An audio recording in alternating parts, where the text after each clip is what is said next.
Welcome to পাপিয়াস kitchen with blog. পাপিয়ার kitchen and ব্লগে আপনাদের সবাইকে স্বাগত। বন্ধুরা, আজকে আমি একটা যে রেসিপি দেখাবো সেটার নাম আমি নিজেও জানি না।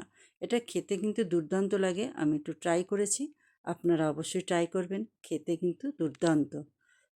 তার জন্য আমি নিয়ে নিয়েছি, দেখুন, কিছুটা পটল। গোটটা ছোটো বড় আপনারা যেরকম সাইজের পটল নিতে পারেন, কোনো অসুবিধা নেই। পটল দিয়ে আমরা এটা বানাবো, আর সাথে দেব কিছুটা চিংড়ি মাছ। খেতে দুর্দান্ত, গরম গরম ভাতের সাথে অপূর্ব লাগে। আমি পটলগুলোকে ভালো করে ধুয়ে কেটে নিয়েছি, দেখুন এরকমভাবে পিস করে নিয়েছি। আর সাথে কিছুটা আলু নিয়ে নিয়েছি, গোল গোল করে কেটে স্কোয়ার টুকরো করে আমি নিয়ে নিয়েছি। এখন আমি একটা মিক্সি জার নিয়ে নেব। মিক্সি জারের মধ্যে বন্ধুরা এটাকে আমি এখন পেস্ট করে নেব। বন্ধুরা, অবশ্যই এটা একবার ট্রাই করে দেখবেন, খেতে কিন্তু দারুণ লাগবে। একবার রান্না করলে এটা কিন্তু আপনারা বারবার রান্না করবেন, এতই দারুণ লাগে, এতই সুস্বাদু হয়েছিল খেতে। ছোট বড় সবাই খাবে। যারা পটল খায় না তারাও কিন্তু এই রেসিপিটা আপনি বানিয়ে দিলে বাচ্চারাও কিন্তু খেয়ে নেবে। দেখেন, আমি এটা পেস্ট বানিয়ে নিলাম। এখন এটা একটা বাউলের মধ্যে আমি রেখে দিলাম। এরকমভাবে হবে পেস্টটা। এখন এর মধ্যে প্রয়োজন অনুযায়ী আমি দিয়ে দেব লবণ, আর এর মধ্যে দিয়ে দেবো কিছুটা হলুদ। আমি এর মধ্যে ঝালটা আপনারা আপনাদের টেস্ট হিসাবে দেবেন কিন্তু বন্ধুরা। দেখেন, এক এক করে আমি এর মধ্যে নুন, হলুদ আর ধনে গুঁড়ো, লঙ্কার গুঁড়ো দিয়ে দিলাম। এখন এর মধ্যে দিয়ে দেবো কিছুটা বেসন। বেসন আমি দেব, প্রথমে আমি 3 থেকে 4 চামচ বেসন দেব। বেসন দিয়ে আমি এটাকে আগে ভালো করে মিলিয়ে নেব। প্রথমে বেশি বেসন দিয়ে দেবো না, যদি পরে লাগে তাহলে আমরা পরে আবার বেসন মিলাবো। এর মধ্যে কিন্তু বন্ধুরা এক ফোঁটাও জল দেবো না, বিনা জলেই পটল যে পেস্ট করা হয়েছে ওতেই কিন্তু এটা হয়ে যাবে। খুব সুন্দর করে এটাকে মিলিয়ে নিলাম। এখন এর মধ্যে আমি কিছুটা কালো জিরে দিয়ে দিলাম। কালো জিরেটা দিলে এটা একটা সুন্দর স্মেল আসে, খুব ভালো লাগে। এখন এটাকে আমি 5 থেকে 7 মিনিট আমি এটাকে ঢেকে রেস্টে রেখে দেবো।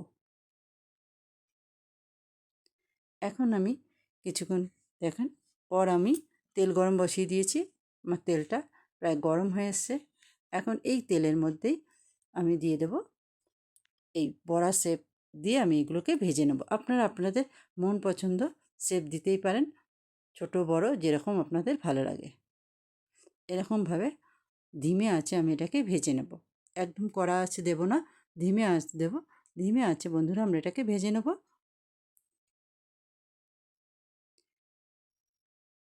আমি গোল গোল ছোট ছোট করে করেছি, আপনারা চাইলে বড় বড়ও করতে পারেন। আর বড়াটাকে আপনারা চাইলে হালকাও ভাজতে পারেন, কড়াও ভাজতে পারেন, কারণ এটা ঝলে যাবে। হালকা ভাজলেও কোনো অসুবিধা নেই, কিন্তু আমি এটা একটু কড়াই ভাজলাম, কেন আমার ঘরের লোক একটু কড়া পছন্দ করে, তাই আমি এটা একটু কড়া করে ভাজলাম। তারপরে বন্ধুরা, আপনারা যদি এটাকে ঝোলও না বানান, এরকম বড়া বানিয়েও কিন্তু আপনারা অবশ্যই খেতে পারেন। যে কোনো চাটনির সাথে এরকম বিকালবেলা এরকম বড়া বানিয়ে অবশ্যই খেতে পারেন, দারুণ লাগবে খেতে। বর্ষার দিনে এরকম যদি বড়া পাওয়া যায় চায়ের সাথে, তো বলাই নেই। এরকমভাবে আমি বাকিগুলো ভেজে নেব।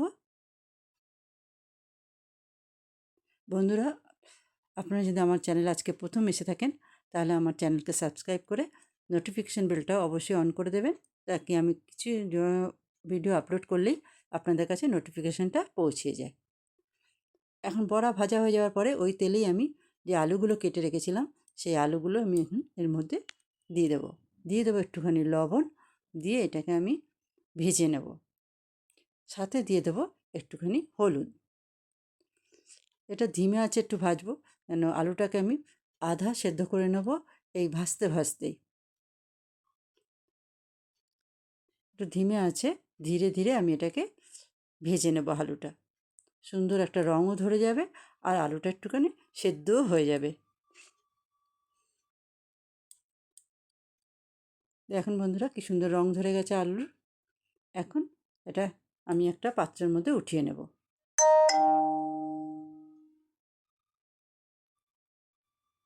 এগুলো এখন এক এক করে আমি সব উঠিয়ে নিলাম। খুবই সোজা রান্না, খুবই সুস্বাদু, খেতে কিন্তু দারুণ। এখন আমি এই তেলের মধ্যেই কিছুটা ফোড়ন দিয়ে দেবো। দেখুন গোটা জিরে আছে, গরম মশলা আছে 3 রকম, এলাচি, লং, দারচিনি, শুকনো লঙ্কা 2টো, আর দিয়ে দেবো 2টো তেজপাতা। এগুলো ফোড়ন দিয়ে দিলাম। দিয়ে দেবো একটা পেঁয়াজ কুচানো, মিডিয়াম সাইজের, ছোট হলে 2টো দেবেন, মিডিয়াম সাইজ হলে 1টা দেবেন।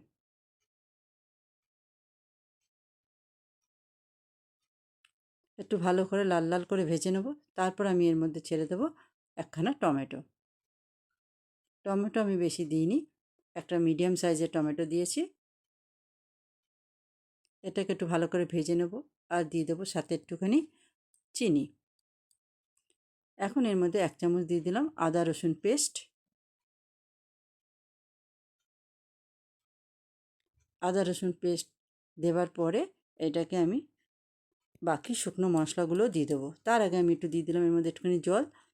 আপনি চাইলে শুকনো মশলাগুলোকে আলাদা একটা বাটির মধ্যেও সবগুলো নিয়ে জল দিয়ে গুলেও দিতে পারেন, নাহলে এরমভাবে আগে একটু কড়াইয়ের মধ্যে জল দিয়ে দেবেন, তারপরে আপনি ধীরে ধীরে মশলাগুলো দিয়ে দেবেন। তাহলেও একই প্রবলেম হবে না, মশলাগুলো জ্বলে যাবে না। সবার প্রথমে দিয়ে দিলাম আমি এখানে হলুদ গুঁড়ো। এক এক করে সব মশলাগুলো আমি এর মধ্যে দিয়ে দেবো। এখন দিয়ে দেবো এর মধ্যে একটুখানি ধনে গুঁড়ো 1 চামচ। এখন সাথে দিয়ে দেবো একটুখানি জিরের গুঁড়ো। সব মশলাই বন্ধুরা একটু করে যাবে। ঝালটা আপনারা আপনাদের টেস্ট হিসাবে দেবেন, যেরকম ঝাল খাবেন সেরকম ঝাল দিয়ে দেবেন। দিয়ে দিলাম একটুখানি লঙ্কার গুঁড়ো আর একটু নুন। এখন এই মশলাটাকে আমি কষতে দেবো যতক্ষণ না মশলাটার থেকে তেল সেপারেট হয়ে যায়। মশলা প্রায় আমার হয়ে এসেছে। মশলা দেখুন তেল প্রায় ছেড়ে গেছে মশলার থেকে। এখন আমি এর মধ্যে দিয়ে দেবো কিছুটা দই, 1/2 কাপের মতন দই আমি জল দিয়ে গুলে রেখেছিলাম, একটুখানি নুন দিয়ে সেটাই আমি দিয়ে দিলাম। এখন এই বাটি ধোয়া জলটাও আমি কিন্তু দিয়ে দেবো। বাটির মধ্যে যে দই একটু লেগে রয়েছে তার মধ্যে আমি অল্প একটু জল দিয়ে দিলাম। আবার একটুখানি সময়ের জন্য আমি এটাকে কষাবো। দেখেন মশলা আমার পুরো কষে গেছে, এখন সুন্দর তেল ছেড়ে গেছে, কালারটাও খুব দুর্দান্ত এসছে। তেল পুরো চারিদিক দিয়ে দেখা যাচ্ছে, পুরো আলাদা হয়ে গেছে তেলটা মশলার থেকে। এখন আমি এর মধ্যে দিয়ে দেবো আলুগুলো দিয়ে দেবো। বড়াগুলো এখনও দেবো না, আলুগুলো যে ভিজে রেখেছিলাম সেই আলুগুলো আমি এর মধ্যে ছেড়ে দেবো। বন্ধুরা কেমন লাগলো আমার রেসিপিটা অবশ্যই আমাকে কমেন্ট বক্সে জানাবেন। ভালো লাগলে একটা লাইক করে দেবেন, একটা সুন্দর কমেন্ট করে দেবেন। আর এখনও যদি আমাকে বন্ধু না করে থাকেন তাহলে আমাকে বন্ধু করে আমার পাশে থাকবেন। আলু দিয়েও এটাকে আমি কিছুক্ষণের জন্য একটুখানি কষিয়ে নিলাম। এখন আমি এর মধ্যে দিয়ে দেবো গরম জল। ঠান্ডা জল দেবো না বন্ধুরা, একটু গরম জল দেবো। গরম জল দিয়ে আমি এটাকে আলু যতটুকু বয়েল হয়নি সেটুকুনি আমি এখন বয়েল করে নেব। আলু তো ভাজতে ভাজতে হাফ বয়েল হয়েই গেছে, আর বাকিটা আমি করে নিলাম। ঢাকা দিয়ে দিয়েছিলাম, এখন আমি 5 মিনিট পর ঢাকাটা খুলছি। আমার প্রায় হয়ে গেছে। দেখুন বন্ধুরা আলুও প্রায় সেদ্ধ হয়ে গেছে। একটু দেখে নেব কেমন করে আলুটা সেদ্ধ হয়েছে নাকি। আলুও সেদ্ধ হয়ে গেছে। এখন আমি এর মধ্যে বড়াটা দিয়ে দিলাম। বড়াটা দেওয়ার পরে একটু মিলিয়ে নেব ভালো করে।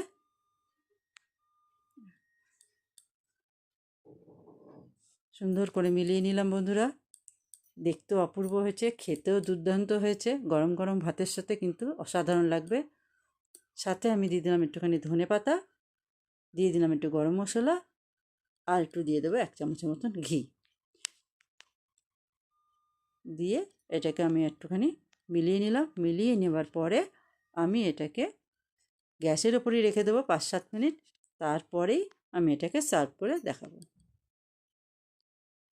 সব কিছুকে গরম মশলা, ঘি, ধনেপাতা সবগুলোকে আমি একটুখানি এর সাথে মিশিয়ে নিলাম।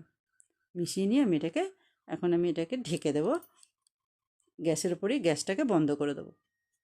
5 মিনিট পর সার্ভ করবো এটাকে। দেখেন কত সুন্দর হয়েছে। রুটি, পরোটা, ভাত যে কোনো কিছুর সাথে কিন্তু এটা সার্ভ করা যেতেই পারে। নতুনত্ব একটু বানালাম, আপনাদের কেমন লাগলো অবশ্যই জানাবেন। ভালো লাগলে অবশ্যই একটা সুন্দর কমেন্ট করে দেবেন আর একটু লাইক করে দেবেন। আর পরের ভিডিওতে আবার কিছু আনবো একটা নতুন কোনো রেসিপি নিয়ে। ততক্ষণ আপনারা ভালো থাকবেন, সুস্থ থাকবেন। এতক্ষণ যে আমার সাথে থাকার জন্য আপনাদের অসংখ্য অসংখ্য ধন্যবাদ।